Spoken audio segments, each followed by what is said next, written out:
चलिए आज बात करते हैं ऊर्जा के एक ऐसे रूप की जो है तो अदृश्य, पर हमारे चारों ओर सब कुछ वही चला रहा है। जी हाँ, हम बात कर रहे हैं ऊष्मा की, यानी हीट की। वो ताकत जो एक छोटी सी चाय की प्याली से लेकर उस धधकते हुए सूरज तक हर चीज में मौजूद है। जरा सोचिए, एक तरफ हाथ में गरम चाय का कप है जिसकी गर्माहट में एक सुकून है, और दूसरी तरफ करोड़ों मील दूर वो धधकता हुआ सूरज जो पूरे सौर मंडल को जिंदा रखे हुए है। एक चीज हमें आराम देती है और दूसरी पूरी दुनिया को ऊर्जा। पर इन दोनों में कॉमन क्या है? वो कौन सा धागा है जो इन्हें जोड़ता है? वो है ऊष्मा, ऊर्जा का वो रूप जो हर जगह है।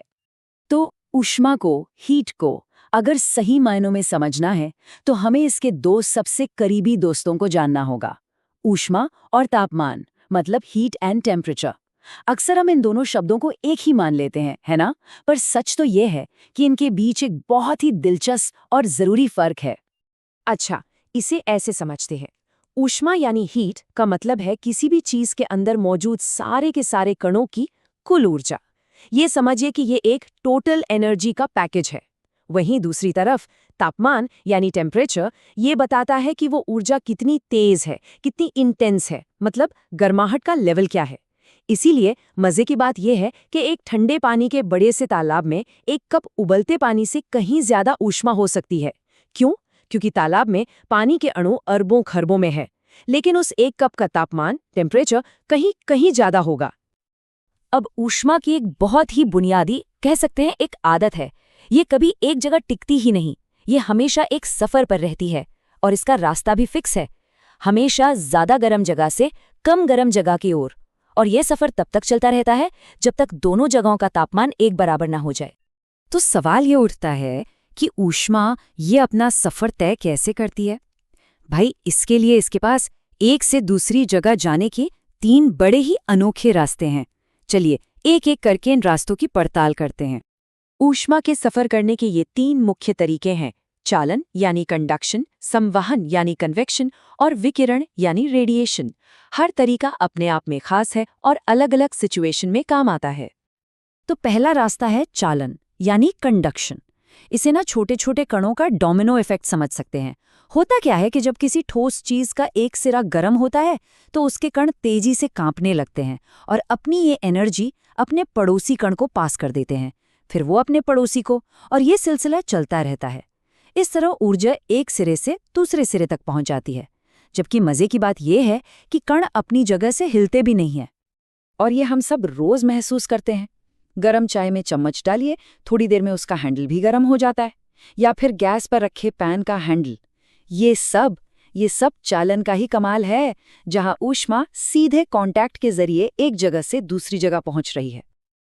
अब आता है दूसरा रास्ता, संवहन यानी कन्वेक्शन। ये खास तौर पर तरल चीजों और गैस में होता है। अब देखिए, चालन से ये बिल्कुल उल्टा है। यहाँ कण खुद अपनी जगह से हिलते हैं। जब पानी या हवा का कोई हिस्सा गर्म होता है ना, तो वो हल्का होकर ऊपर उठ जाता है और उसकी खाली जगह भरने के लिए ठंडा और भारी हिस्सा नीचे आ जाता है। इससे एक घूमने वाला चक्र, एक करंट सा बन जाता है। पानी उबालने का प्रोसेस इसका सबसे बढ़िया एग्जाम्पल है। हम सबने देखा है, बर्तन में नीचे का गर्म पानी ऊपर उठता है और ऊपर का ठंडा पानी नीचे आता है। बस यही घूमने वाला चक्र धीरे धीरे पूरे पानी को उबाल देता है। इतना ही नहीं, दिन के समय जो समुद्र से जमीन की तरफ ठंडी हवा चलती है, जिसे सी ब्रीज कहते हैं, वो भी इसी संवहन का ही नतीजा है। और अब आता है तीसरा और शायद सबसे हैरान कर देने वाला रास्ता, विकिरण यानी रेडिएशन। ये समझिए कि ये ऊष्मा का वायरलेस सफर है। इसे चलने के लिए किसी भी मीडियम की, किसी माध्यम की जरूरत ही नहीं है। न ठोस, न तरल, न गैस। ये तो इलेक्ट्रोमैग्नेटिक तरंगों, मतलब वेव्स के रूप में खाली स्पेस से भी गुजर सकती है। इसका सबसे बड़ा और सबसे पावरफुल एग्जाम्पल हमारा सूरज है। सोचिए, पृथ्वी और सूरज के बीच करोड़ों किलोमीटर का खाली वैक्यूम है, स्पेस है। फिर भी उसकी वो जिंदगी देने वाली गर्मी हम तक पहुंचती है। ये सिर्फ और सिर्फ विकिरण के जरिए ही मुमकिन है। बिल्कुल वैसे ही जैसे जब हम आग के पास बैठकर हाथ सेकते हैं तो वो जो गर्माहट महसूस होती है ना, वो ज्यादातर विकिरण ही होती है। तो ठीक है, हमने ये तो जान लिया कि ऊष्मा चलती कैसे है, पर जब ये अपनी मंजिल तक पहुंच जाती है तब क्या होता है? इसका एक बहुत ही कह सकते हैं जादुई असर होता है। ये चीज़ों को फैलाती है। ये एक बहुत सीधा सा सिद्धांत है। जब भी किसी चीज को गर्म किया जाता है तो उसके कणों को एनर्जी मिलती है। इस एनर्जी से वो और तेजी से वाइब्रेट करने लगते हैं और एक दूसरे से दूर हटने लगते हैं। नतीजा, वो चीज आकार में थोड़ी सी बड़ी हो जाती है। इसी को हम कहते हैं तापीय प्रसरण या थर्मल एक्सपेंशन। और इस एक छोटे से नियम का हमारी दुनिया पर, खासकर इंजीनियरिंग में बहुत बड़ा असर है। कभी सोचा है कि रेल की पटरियों के बीच थोड़ी सी खाली जगह क्यों छोड़ी जाती है? वो इसीलिए ताकि गर्मियों की तेज धूप में जब लोहा फैले तो पटरियां टेढ़ी मेढ़ी न हो जाएं। और तो और हमारा थर्मोमीटर, उसका पारा भी तो इसी सिद्धांत पर काम करता है। गर्मी पाकर फैलता है और हमें सही तापमान बता देता है। तो इन सारे सिद्धांतों को जानने के बाद चलिए अब देखते हैं कि हमारी रोजमर्रा की जिंदगी में ये विज्ञान कैसे काम आता है, खास तौर पर जब बात आती है तापमान नापने की।